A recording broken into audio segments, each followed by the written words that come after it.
Greetings, everybody. Happy holiday season to you all. Hope you all in good health. When I used to pray coming up, we would always say, I thank God for life, health, and strength, and I hope that mommy and daddy are healthy." That was like our prayer. We would always say that. I thank God for life, health, and strength. That was like always said.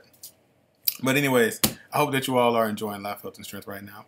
Um, I What was it that I wanted to talk about today? Oh, weight gain. And I know that's so random. Weight gain. It's the holiday season, and we're getting ready to go into 2015. And I'm just gonna be real with y'all. For a long time, I have dealt with issues of weight myself, and a lot of men do, but they don't really talk about it. But if you go in the gym, what are you gonna see? You're gonna see mostly guys. So this is an issue that men deal with as well, but it's not something that we necessarily talk about.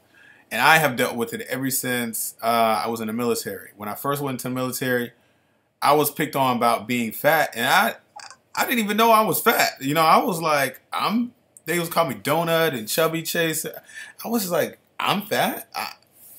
Okay, I remember doing like exercises, and the drill sergeant would call me names, and I really did not know that.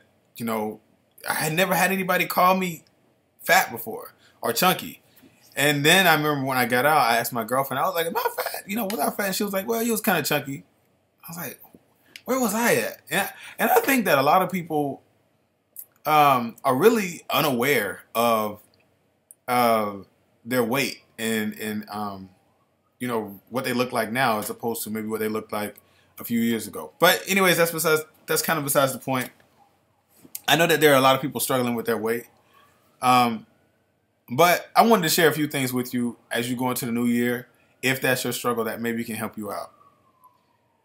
In my struggle, what I realized is that a lot of times when I would set goals, it would be to lose weight.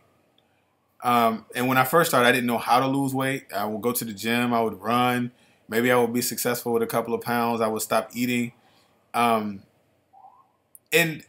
always would fail in these attempts. But what I realized is if I just change a habit, and this is really the secret to losing weight.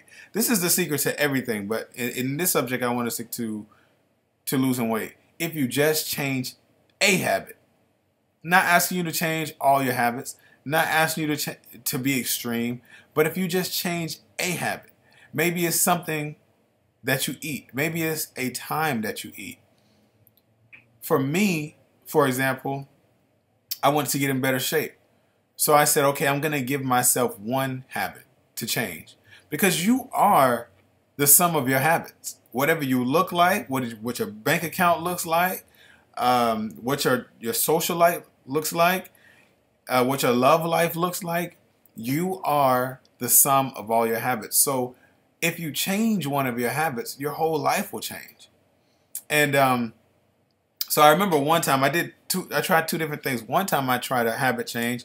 I said, I'm not going to eat any sugar. I'm going to make a habit out of eating foods that have no sugar in them.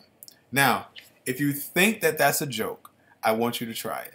That will probably be one of the hardest things that you will have ever done in your life, is cut sugar out of your diet for 21 days.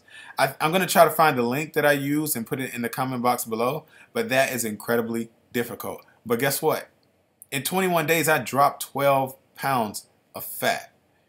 And I think I went to the gym like 3 times during that time. So it does work. It's hard, but you can literally change the environment of the inside of your body. You can change the way you look externally just by cutting sugar out of your diet. I mean, your skin will change. The way you feel will change. You will lose weight. Because if you've never done this before, you probably have no idea how much sugar you're actually taking in. Think about breakfast, right? If you're eating cereal, and I used to eat Raisin Bran religiously because I thought it was so healthy, but Raisin Bran actually has like the most sugar in it. Don't ask me how or why. It just does. Just look at it for yourself. So now I drink things like well, I don't drink milk. I drink almond milk with no sweeteners in it. and like Cheerios, because Cheerios is the only cereal that's decent with no sugar in it. And you can add a little fruit to it or something like that. But that was very difficult. The second thing that I did at another time was I said, okay, I'm going to make a habit of going to the gym 3 to 4 times a week. So my habit now isn't to lose weight. It isn't to stay off sugar. It isn't to do these things that I find that are incredibly difficult. It is simply to go to the gym 3 to 4 times a week. And that had tremendous results. I mean, look at me, you know, like, look, right? No, but seriously, tremendous results. So make a new habit if that's your resolution. Whatever your resolution is, there's always going to there's always going to be people who say that resolutions are stupid. These are people who just failed at them. So there's a way to be successful at them, and it requires you to change a habit, no matter what your resolution is. If it's to save money, if it's to get a better job, right? If your resolution is to get a better job, a new habit is to add just a few minutes a day to update your resume and turn it in. So the answer to all your problems, and I'll say this, one of the hardest things is being the answer to your own problems. Because being the answer to your own problems means that you have to change something. But you don't have to change everything at once, right? You can just change one thing, and it will change your entire life. Change one habit, and it will change your entire life. So you want to lose those pounds, find your weakness, even if it's soda. If you say, I'm no longer going to drink soda. It took my mom 30 years to give up soda. I finally got her to do it. And you know what finally got her to give up the soda? A stroke. That's what got her to give up the soda, a stroke. So you want to do things for your body before it does things to you, okay? And that starts with making a change, all right? I hope you got something out of this. Make sure you comment below. Let me know what is it that you're going to change? What is going to be your new habit that's going to change your life? All right, everybody. I'm wishing you all the best, and I'm 100% behind you in whatever you choose to do. This is Dream. I will talk to you all soon. Hotep.